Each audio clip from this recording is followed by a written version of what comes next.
That's true. Hi, everyone. Sarah and Carol here with another episode of Viewer Q&A. If you have a question about intuitive, psychic, spiritual, paranormal related topics, we would love to hear from you. We'll answer your questions. If you also would just like some general psychic guidance into a situation that's troubling you, you can submit that question and we'll get back with you on that through one of our videos.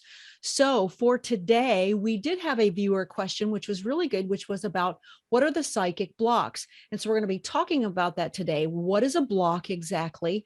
And then we're going to talk about, there's a lot of material actually that we put together for this very simple question. So I love that we got it. But we're going to talk about the 3 tiers of blocks. So Carol's always teaching. I say, get your pen and paper out.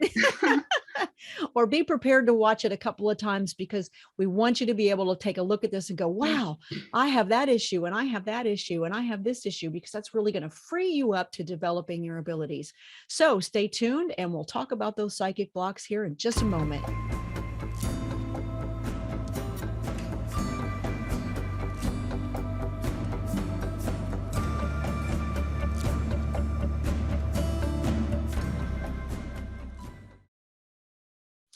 Okay, so let's get into the question that we had for today. And I actually want to read the question as it came from the viewer, and then we'll move forward with that. So the question was, what are some of the psychic blocks? Fear, belief, intent, tiredness? I know that tiredness is one of my blocks, and I can see how fear and belief are blocks. And I read that belief and intent are related in much of this content. This is a great question, and definitely from this viewer, we want to say you're right. Belief and intent are huge. They're everything. And so we're going to talk about that. But I do believe, Sarah, that you said you had a little bit of insight for this individual that you wanted to share as well, as far as dealing with the chakras. Can you talk about that? Yeah, a lot of times psychic blocks are chakra related. And so just listening to the question and then the statement being tiredness and fear, immediately I heard root and solar chakras. Okay. Because those directly correlate with tiredness and fear. So did you have some recommendations on how that person could work with those 2 particular chakras to maybe deal with some of that? Primarily through meditation is how you're going to do a lot of your chakra clearing. Literally by adding light to these chakras and trying to make them more, shifting the energy. Right. Yeah, exactly. And flow. It's about the connection and the flow. So you have to have flow this way and you have to have flow this way. If something is clogging, it's gonna interrupt the flow. And so there's many meditations that you can do just either on your own, or you can try a guided meditation if you've never done it. They have meditations on specific, just the individual chakra itself, or you can do an entire cleansing, I suppose. So that's an energetic way of maybe looking at those 2 chakras and saying, can we work at that at the energetic level? And that's great if a person's energy based and they want to work at it from that level. I hadn't thought of that before. I tend to be much more intellectual based, as you well know, and I tend to think of it from this analytical perspective. And so that's what's great about our psychic perspectives, is that we bring these 2 very different opposing dynamics, but both of them are relevant. So I did want to mention that we had actually talked about blocks a little bit on our episode of Fear of Psychic Abilities. So I will put that link in the show note as well, because we did touch on some of that, because fear is a huge one. So as we move on, the first thing is, well, what is a block, right? For me, it was just anything that limits or inhibits our expansion. I mean, how do you look at what is a block, right? I mean, it's what keeps you from growing and expanding, as far as I'm concerned. Well, a lot of it does stem from your belief systems. I think most of it is just awareness that there is a block to begin with. Something that's preventing you from moving forward. Right. And normally it breaks down to something along the lines of a fear-based decision, but it can be trauma related, too. There's a lot of layers to blocks, and we're going to talk about that. Yeah. Right. Because, so people say, Say that again.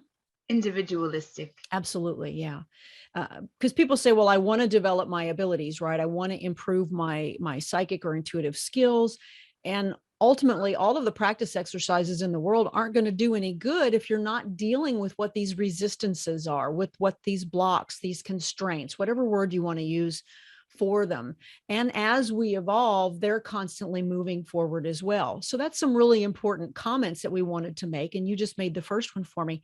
They're person specific. What you're going to struggle Right. with, I may not struggle with, or vice versa. I think there's a lot of overlap, but it really is going to depend on you. So I can't really say, well, when you do A, B, C, D, and E, this is how you're going to grow. Right. Because it does depend on the block. Absolutely. You know, definitely. But I think that, well, it's like, well, I want to talk about law of attraction now. All of a sudden, it's like, if you believe that you can't, then you won't. Like, you know, faith over Absolutely. fear kind of thing. Absolutely. Right. Which is So, intent, which is what the viewer asked about, right? Intent. right, right. So it depends on what the block is, but I mean, faith over fear always, no matter what it is. I mean, if you want something, like let's say you want to be a better writer, but you have this writer's block, well, what is it that you're lacking in the way that you can't write? Oh, I don't have the inspiration. That's motivation. You know, that falls under your heart chakra, your solar plexus, your sacral. You know, What's what's causing bringing that lack of motivation? right. And it could take a meditation or some kind of at least insight into your own self, because it is going to be all about you and why is it that I'm feeling like I can't write, or why is it that I'm feeling, you have to really get to the root of the situation. Absolutely. And get past that fear.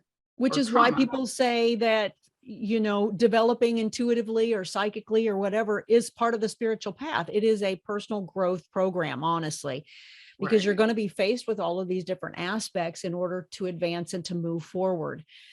So blocks are layered. They have to be peeled off with, and I don't want to say you deal with them one at a time, because in the beginning, when you're early developing, I think the blocks, there's a lot of them. They get less and less the further you expand, but they may become a little more challenging or a little more complicated, or all of a sudden you're up here and you're doing really well, and then you move all the way back to something way back from your childhood.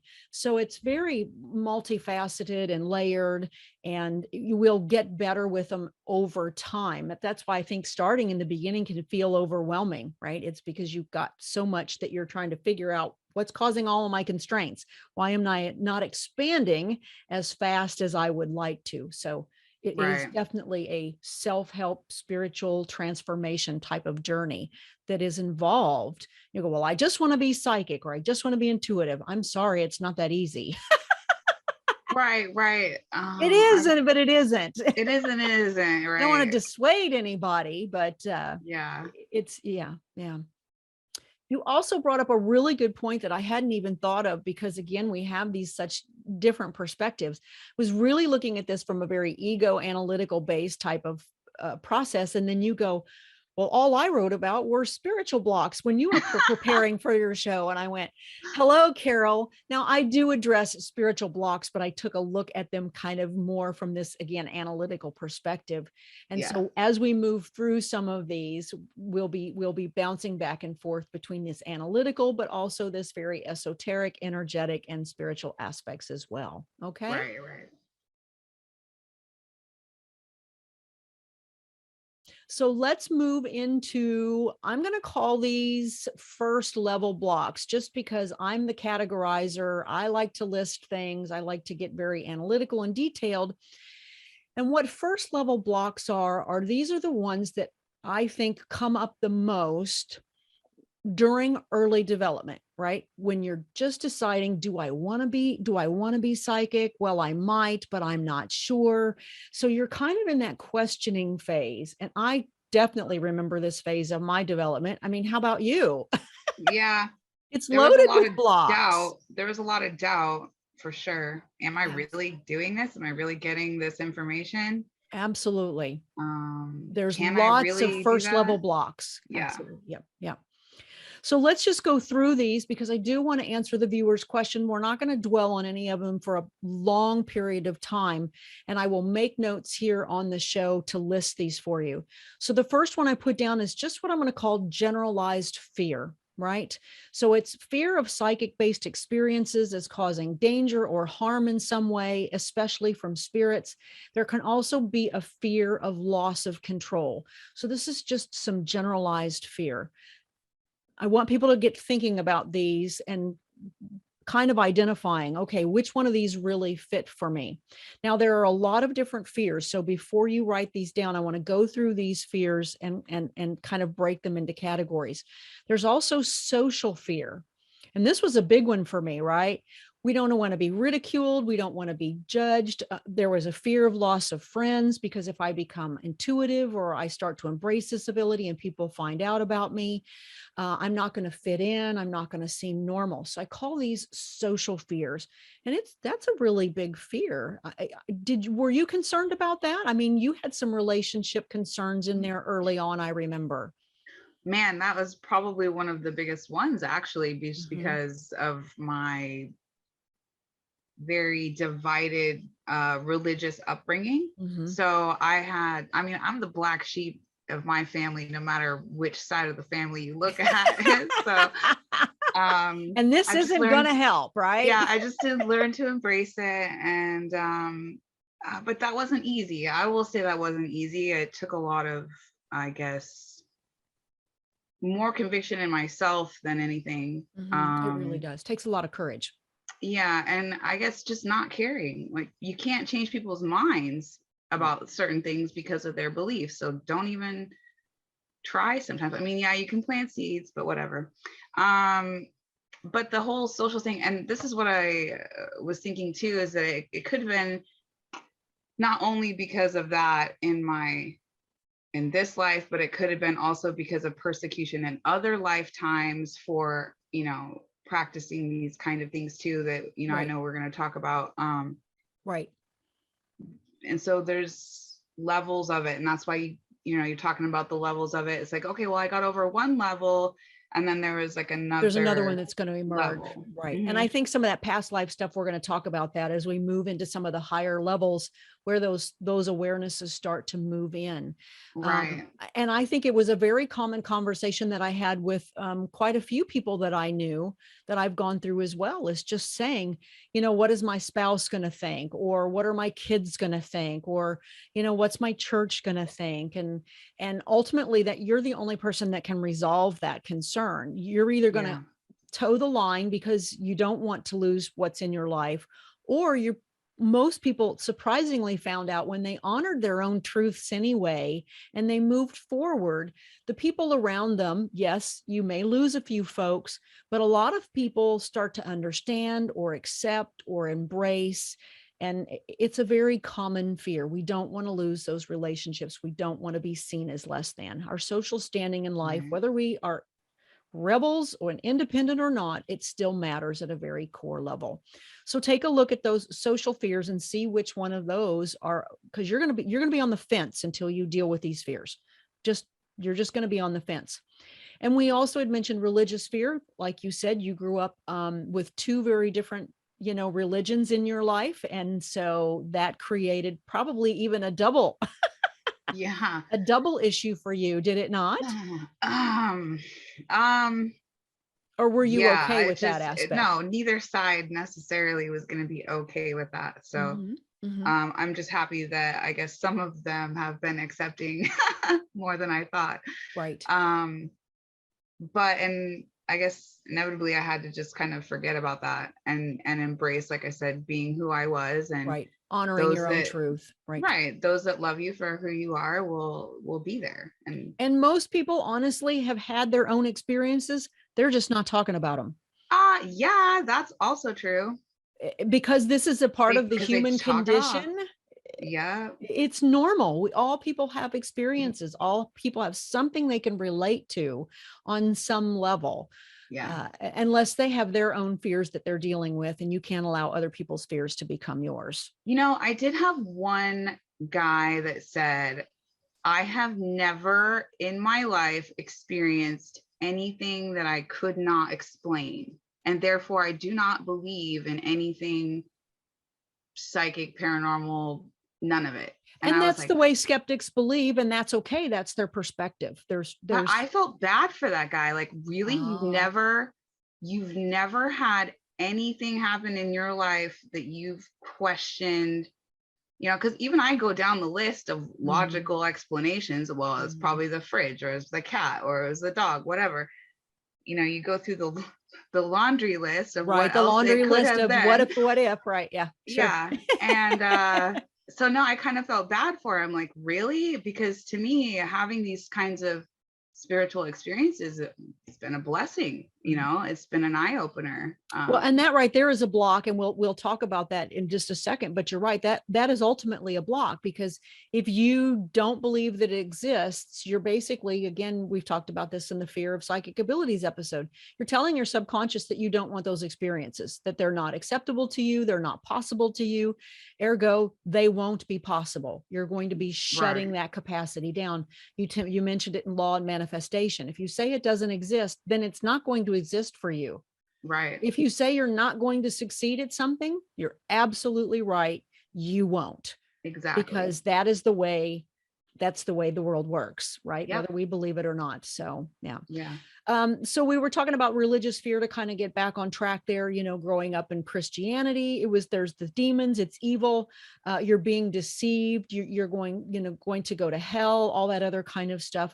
So religious fear is another big fear that people want to take a look at. So you can kind of see these each have their categories: generalized Right. fear, social fear, religious fear.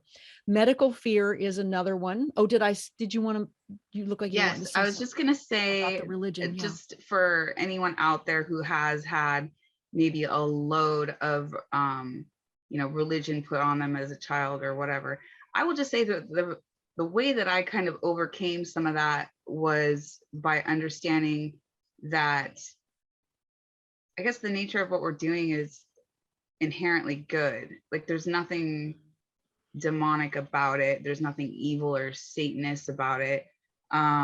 Which a lot of people, in those groups will argue, for the sheer sake of arguing, in my opinion, because they want to tell you that somehow you're being taken away from the real God or the real purpose. And if your which is real completely purpose, the opposite of my experience, the complete opposite of my experience. exactly. So if our whole purpose in life is to help people, and we can help people overcome their fears of death by maybe giving them sort of validating information of their loved one on the other side, is that not helping their faith grow? Why does that have to take away from some belief in God? Or why does that have to take away from this idea that any of that is wrong? Like, there's no reason, it doesn't. So anyways, that's all. No, that's a really good point. And it doesn't, right? It's, if anything, I grew up, in a very staunch Christian home. We had Lutheran on one side and Pentecostal on the other. It was real hellfire and brimstone. It was just too much. It was really overwhelming for me. And I want to tell you, this path has brought me back to God, not away from it. And what's so interesting is people think, oh, well, you're going in the wrong direction. And I'm like, until you've had these experiences, you have no idea how this is actually bringing me back home. How many times I've had Bible verses clarified for me in a way that I could understand them, to where I don't have this hate and condemnation for religion that I actually had, because I just had it shoved down my throat. So I tell people, you do not have to give up your religion or your faith. You may just have it expanded a little bit, or you may have a new perspective on it. Right. That's all. Exactly. So no, I appreciate you bringing that up, and that could be a whole nother show, which we won't get into. So they are really very legitimate concerns, but staying focused with the good. And I completely agree. I tell people all the time, God is the source, whatever you call it, divine, Gaia, consciousness, whatever, universe, whatever term works for you. It's a label. To me, it's God, just because that's my childhood belief, but that's my go-to. Right. So, and God sends us sources, right? God sends people into our lives to help us. I think God sends spirits into our lives to help us. We talked about discernment in the nature of evil. I'm not going to get into it, but there's lots of ways you can discern good from bad. So that show really is all about good, not just evil. So let's move on from religious fear. This was one that was concerning for me, was medical fear. And that is fear of being, well, I'm going to be diagnosed. They're going to say I'm schizophrenic, or they're going to put me on medication. I was very terrified of this in the beginning because I did not understand what was happening, what was going on. I thought I was having psychological problems. I truly did after a period of time. So some people get concerned about these medical fears. Was that ever an issue for you? You know, it maybe should have been, but I wasn't really thinking I was going crazy as much as maybe I was getting too wrapped up in it. Like maybe I was just getting too wrapped up in this idea So that I could. absorbed. Okay. Right. Mm-hmm. But I felt like, you know, well, I mean, it is a fear as far as like being accused. Other people could accuse you of being crazy, or That comes into the social fear more, though, right? oh, It's, okay, yeah, I guess you're I right. mean, not to say that you're But wrong, being but right. locked up in some kind of, you know, medical facility because Mhm. you're deemed crazy, like that's scary.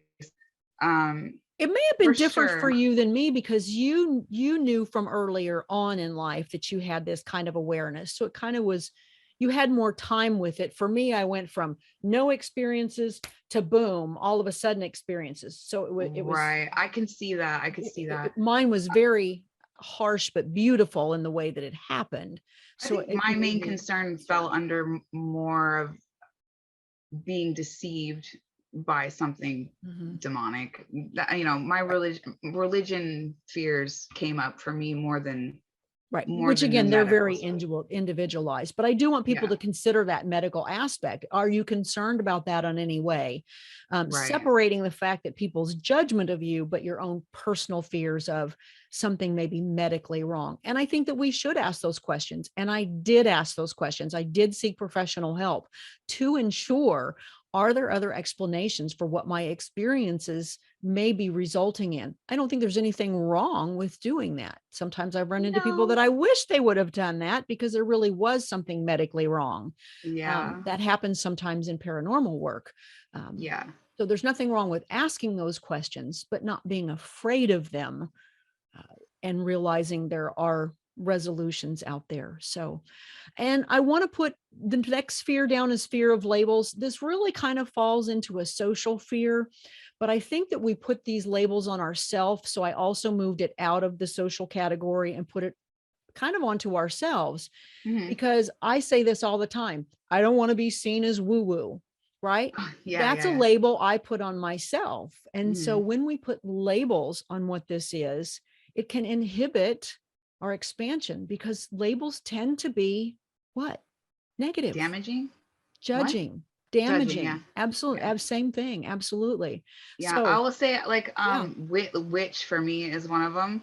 that's a great I've one. Hmm. yeah, like a lot of people in the religious community think that if you do this kind of work, you're automatically a witch. Um, Right.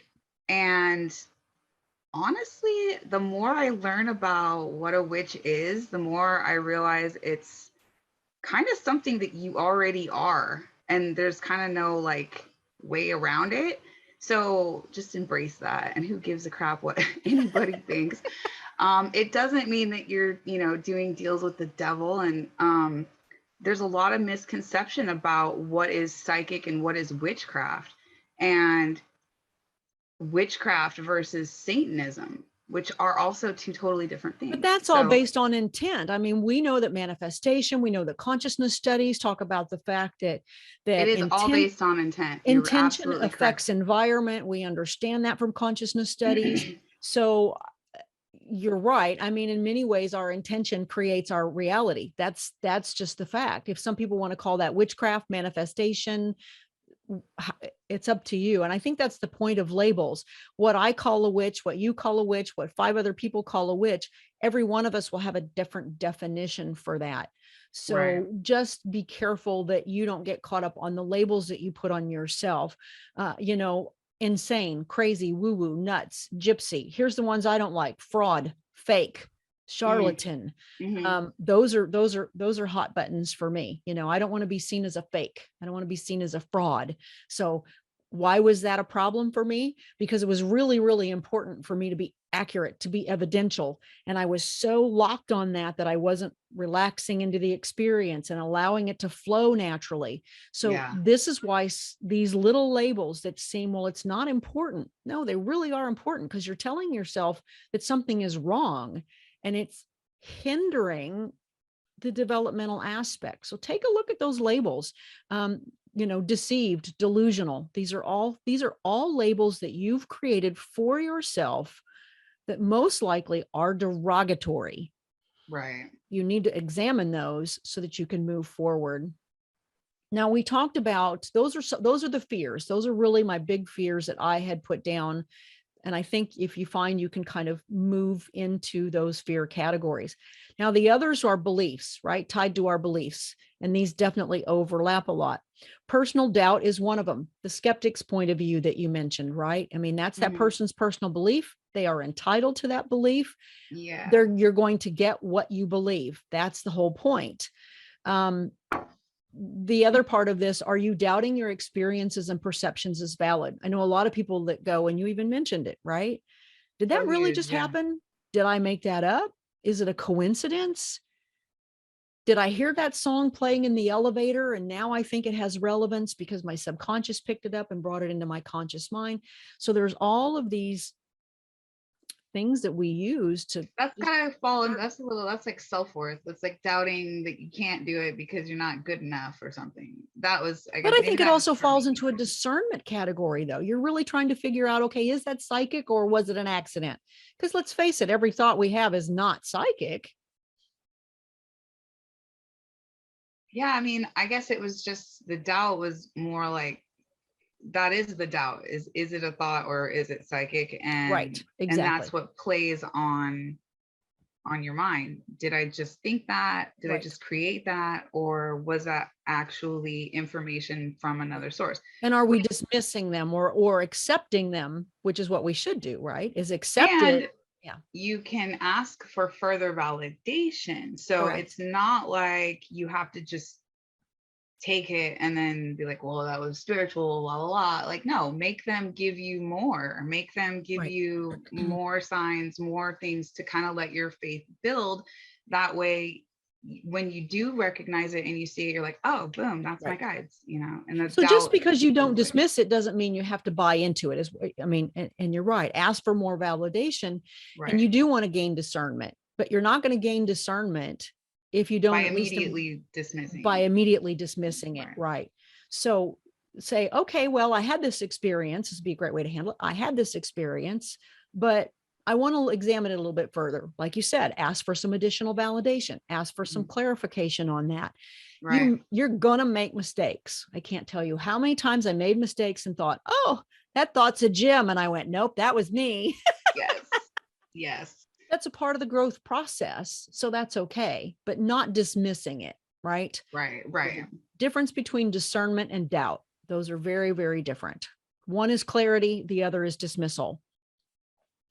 Scientific doubt, another big one for me, right? So if we listen to the science that's out there, don't even get me started on mainstream society and what we're being shoved down our throats from health and everything else right now.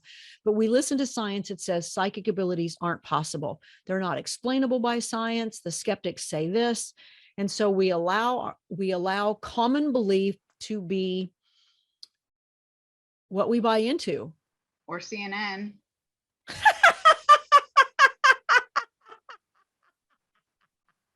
I'm sorry. That's funny. That's funny, right? Well, Larry the Cable Guy. I don't care who you are. That's funny right there. Right. The point of this is there's plenty of people doing consciousness studies. I love parapsychology. I'm fascinated by it. I think that it has its limitations, but I think it is definitely moving in the right direction. There is tons of science out there, people. Scientifically, rigorously done studies by legitimate people with letters behind their name and credentials behind their name, but we don't put it out there. It's not it's not out there in mainstream. It's poo-pooed, but it's there. And if the military is studying it, it's probably a thing. And businesses are hiring. We just posted an article on psychic abilities are not just for psychics. There was a link to an article in there. Big businesses are hiring people with these functions. So it's in the underground. Yeah. But it's becoming more of it is definitely coming out trend, which actually bothers me now, but that's okay. That's all right if it opens the doors and it gets people moving in there. But the point is the science is out there. Yes. It's just not mainstream. And I tell people that with health, mainstream right now, they want My problem with the trendiness though, is that it's going to become trendy. And then you get more of these stupid charlatan types that, they're not really doing what they're supposed to be doing. There's always a side effect to that. That doesn't bother me too much because those people generally will wash themselves out, right? It's like if you try to come forward and be the legit thing, eventually the truth always bears itself out. True. Real from crap just sorts itself out. So yes, definitely pluses and minuses to that. But so the point is, scientific doubt is a big one. It's a legitimate concern. Take some parapsychology classes, take a look out there, people that are doing consciousness studies. There's tons of information available. You're just following the mainstream dialogue. If you watch Wikipedia, it'll tell you all this stuff isn't valid, despite the fact that there's papers and studies all over the place showing that it's valid. So why it's being suppressed, I do not know. I don't know. I know. Oh, really? What do you think that is? No, I don't want to get into it. I was just all right. So. You're going to raise other questions. I know. So the next one after scientific doubt is I put other ingrained beliefs. Now, the reason I did that is because I can't really speak to every single culture. You're going to come from a family that believes a certain way, a culture that believes a certain way. For example, people in South America, they grew up with spiritism and voodoo. And so they have a very different idea spiritually and psychically about what's possible than, let's say, someone who grew up in the Middle East, where when you're dead, you're done and that's it. So your culture has a lot to do with it, not just the religion, but what your family teaches you. So these are things that'll be very specific to you and to your background and to your family. There's no way that I or anyone else can identify those for you. You're going to have to figure out what those are for you. So am I explaining that pretty well as far as what I mean by those unique cultural ingrained beliefs that you may have? Definitely. I think we've hammered it. Yeah. Here's another one, and this falls into the belief category also. And this again is right about what our last show was on psychic abilities just isn't for psychic. And that's what you think about the ability itself. If you think it's only for telling fortunes, right, for predicting the future, you're missing the boat. Right. You're absolutely. Missing the boat. Mm-hmm. And so you may have some aspect of you that goes, well, I don't want to tell fortunes, or I don't want to hang up my sign and be a medium, or I don't want to hang up my sign and be a psychic. That's not what this is for. It can be used for those things when done properly and ethically, but the uses of this are far reaching. So ask yourself what you feel the benefits of this are, and start giving yourself some real world applications, how you want to put it to use, what's beneficial for you. That's how you're going to get past that. What are your beliefs that are holding you back and making you think that this is just a fortune telling, money making type of scheme? That is just not the case for people who are legitimately doing this work. I think people that are here and listening to us probably don't fall under that category as much as people who maybe are interested, but really don't think that they can. Because even though I was practicing mediumship, I still didn't really think I could do astral. So it was a whole nother, layer of, I guess, just trying. It's like, don't put yourself in the box and say, this is what I know I can do, so I can't do anything different. It's like, we'll try to do something else. I just posted that thing that said, be brave enough to suck at something new. Yeah, Like, exactly. yeah, that's Exactly. true. Yeah. Well, and so that's a really good, great next point as far as a block is concerned. And it's kind of a belief also. It's just self-doubt, Right. self-doubt. So that would be the next one. Thank you for bringing that up. Hmm. You just don't think that you can do it. You don't have that capacity. I wasn't born that way. Well, I'm not gifted. I'm not special. No, no, no, no, no, no. That is not the way this works. Right. That's why I like to tell people it's not, I'm like, yeah, maybe I'm special because I'm unique, because I'm me, I'm special, We yay. are But special because we are all unique, I'm special. but one But person doesn't get this and not somebody else. That's but the point. exactly, I think that we all have something different to bring to the table. So, Absolutely. we should And embrace what we we all do are a have. God spark, right? I mean, Hmm. if Hmm. we embrace that, sorry, I'm going to get spiritual here, but it's a part of it, right? Yeah. It's like God has a calling for you. God has a purpose for you. That's the whole point, is what is that? Can you move into that? And when you start embracing all of that, when you become connected to that, your awareness is going to expand and it's going to support you. So don't feel that you can't do it. You're thinking of it in this very narrow window again, right? Well, it's just a Right. psychic ability and I'm going to do this and I'm going to do that. You don't know what it's going to be like for you. But Right. Again, the law of attraction. I want this thing and I don't really know how it's going to what it's going to look come like. into my world, but I know that I want it, and I know that if I take the steps to get there, that I will. I'll And be will. that's Right. kind of the game plan that you need to go with. If Being we're talking willing, just about, being willing. Right. yeah, just being willing to do it and not being attached to the label or the how or the control of the situation. Like, kind of give it to God, let spirit handle some of that. Right. Um, Right. and you'll just see things unlock, you Right. know? It's a partnership. You have to do your part. And then I believe truly that God, divine, universe, it does its part as well and moves you forward in a pace that's good for you. So Absolutely. now you had brought up a really interesting point that I had not brought in because your perspective is unique and I love bringing that to the show. And you had talked about energetic or chakra blocks here as potentially being some of the reasons. So it's more of a spiritual based aspect as opposed to this, what are we thinking, right? And what are we Right, feeling right. type of aspect. So you want to talk a little bit about that? Because you talked about overactive and underactive energies and where did that stuff come from? So I was just saying that, you know, psychic blocks are usually chakra related. So for example, um, if you, let's say you have a really hard time expressing yourself, which sometimes I do, and this is why I'm going to use the throat chakra as an example. Okay. Um, it could be because of a variety of reasons. And I just wanted to point out too that you can have an overactive chakra as well as an underactive chakra, right? So let's say for the throat, for example, if you have an underactive throat chakra, that means you're closing down, means you're not expressing yourself in a clear way. And the reasoning, though, could be any one of what we've just talked about, as far as it could be related to childhood traumas, it could be related to Fears, past life beliefs, right. traumas or past life fears, um, or psychic interference. Now, the psychic interference part is kind of a separate issue because it could just be that someone is messing with your energy. But usually it's because of something that you're dealing with internally that you haven't. And Right. let's say your throat chakra is overactive. Well, you might not be a very good listener. You might just talk over everyone and never take into consideration what other people think, and just blah blah blah.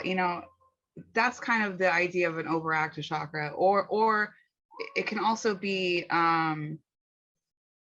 forceful, like forcefully forcing your ideas Right, is right, also right, part of it. right. So, but because it's so individualistic, it's like we could sit here and talk about it all day with all the different varieties and ways that it could be going wrong for you, or that your chakras are blocked. But really what it takes is like learning about what the chakras represent. So I have trust issues, which I have to work really hard on keeping my heart chakra open and being able to receive and give love, right? It's kind of like an ongoing thing for me, not only because of maybe what I'm dealing with now, but it could be what have dealt with in my childhood, and it could have to do with past life interference. Right. So these are all aspects that you can look at when you're thinking about what are my psychic blocks. And again, you're not going to do it in one meditation and then be done. Right. It's going to be layers of it. Oh, I feel better now. Because you've got the mental aspect, the emotional aspect, the energetic aspect. They're all kind of wrapped together. Right. And then it's like, how do you figure out where they're coming from? So I know that sounds complicated, but I thought that energy idea was a great idea for some people. And that's why people see energy workers, right? To help transform or shift some of those things, because we can't identify them. And so if you come at it from the energetic level, it may bring it to the surface for you so that you can deal with it, right? Which is what you're talking about. And you can do it with yourself. I would say take little steps, you know, still sticking with the throat chakra, for example, take little steps, you know, let's say you're really closed off. You don't like to talk to people. Maybe just say hi to the you know, the teller at the grocery store. You don't have to say a lot, maybe just, you know, say a little bit, but start to kind of break that cycle. And meditation helps, because if you don't understand what the root of the problem is to begin with, like, for example, what could be like, oh, I need to be heard kind of thing. So maybe I wasn't heard as a child, that, you know, that could make my throat chakra overactive, where now I need to just be like projecting all the time. Right. So it's balance, for sure. Or finding a throat, you know, finding a meditation that's specifically for the throat chakra, right? Or finding some outlets for that, right? Right. Or let's say you're confused a lot. That could be something to do with your third eye too. Maybe you have like zero connection to spirit. That could be a closed crown. You're scared all the time. That's your root chakra. You're taking no joy in life. That's your sacral chakra. So each one represents a different aspect of your life. And that's why when we do meditation, we try to just aim at all of it. Or when we do, you know, healings on people, it's like you kind of just, that's where the rainbow comes from, is you're hitting all of them at the same time. And therefore you're peeling off a layer.